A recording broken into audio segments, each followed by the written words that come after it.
అదే RTV app వార్తల్ని క్షణాల్లో చదివే అవకాశం ఉంటుంది. ఒక న్యూస్ పేపర్, ఒక టెలివిజన్ ఛానల్ మీ చేతుల్లో ఎప్పుడూ ఉంటాయి. ఈరోజు శ్రీరంగపట్నం గ్రామంలో వరద ముంపు ప్రాంతానికి ఇక్కడ విచ్చేసి ఉన్నాము. ఎందుకంటే గ్రామంలో ఈ ప్రైమరీ స్కూల్ ఆవరణలో ఒక పునరావాస కార్యక్రమాన్ని ఏర్పాటు చేయడం జరిగింది. పునరావాస కార్యక్రమం ఈ సెంటర్లో 45 మంది వరకు పునరావాసానికి ఇక్కడ ఉన్నారు. వాళ్ళందరికీ భోజన సౌకర్యాలు సర్పంచ్ గారి ఆధ్వర్యంలో జరుగుతున్నాయి. అలాగే ప్రాథమిక ఆరోగ్య కేంద్రం కోటికేశ్వరం ఆసుపత్రి తరఫున ఇక్కడ వైద్య శిబిరాన్ని ఏర్పాటు చేయడం జరిగింది. ఎల్లవేళలో అందుబాటులో ఉంటూ వాళ్ళకి కావాల్సిన మందులన్నీ కూడా సక్రమంగా ఇవ్వడం జరుగుతుంది. అలాగే గ్రామంలో పర్యటిస్తూ మా సిబ్బంది ఇంటింటి సర్వే నిర్వహించి వారికి అవసరానికి కావాల్సిన మందుల్ని సప్లై చేయడం జరుగుతుంది. అలాగే పారిశుధ్యాన్ని పరిపుష్టిగా చేయడం జరుగుతుంది. కాబట్టి ఈ కార్యక్రమంలో ఇవన్నీ కూడా సద్వినియోగం వినియోగించుకోవాలని ప్రజలందరికీ విన్నవించుకుంటున్నాను. ఈరోజు మరి నేను జరిగిన కారణం ఏంటంటే ఊటీ, శ్రీరంగపట్నం, వరద ముంపుకి ఎల్లాపూర్ అండి, రాగాపురం, శ్రీరంగపట్నం, ఎల్లాపూరు.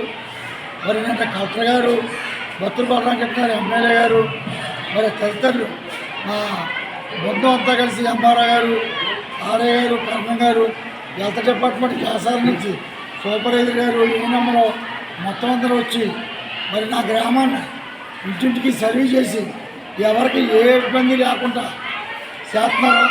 మరి తెల్లారగట్లకి మరి వరద ముంపు కొంత తగ్గిన తర్వాత కూడా బీచింగ్ చల్లుతున్నారు. మరి మెడికల్ క్యాంపు ఇంచుమించులో 4-3 క్యాంపులు పెట్టాం. మా జనం చూస్తే 12,000 జనాభా, ఓటింగ్ 8,000.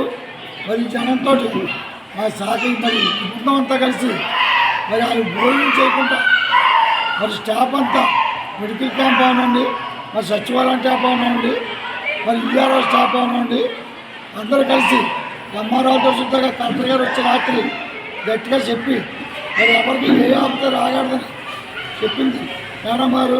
మరి అలాగే మరి పొద్దున్న 6 గంటల కానించి సర్వీస్ చేసుకుంటూ వస్తున్నామండి. మరి అలాగే ఎస్సీ బీసీ కులాల వారు 45 వచ్చారు. కొంతమంది 200 మంది ఈ ఇళ్లలో ఉండిపోతామండి. మరి మా ఇల్లు మేము వచ్చేస్తే దొంగతనాలు జరుగుతాయని మరి వాళ్ళ ఇంటికాడ ఉండిపోయారు. వాళ్ళ తాటల మనం కూడా భూమి ఏర్పాటు చేసాం.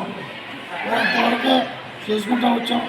మరి మమ్మల్ని అక్కడి నుంచి సీఎం గారు, మరి పవన్ కళ్యాణ్ గారు, మరి బత్తుల బలరామకృష్ణ గారు, బొడ్డి వెంకటరామస్వామి గారు, మరి మా బృందాన్ని శ్రీరంగపట్నం వచ్చిన ఆఫీసర్లందరికీ పేరున చెప్పుకుంటూ మరి పత్రికా ఇలాకాలు కూడా చెప్పుకుంటూ మరిన్ని వీడియోస్ కోసం ఛానల్ ని సబ్స్క్రైబ్ చేయండి. లేటెస్ట్ అప్డేట్స్ కోసం వాట్సాప్ ఛానల్ ని ఫాలో చేయండి.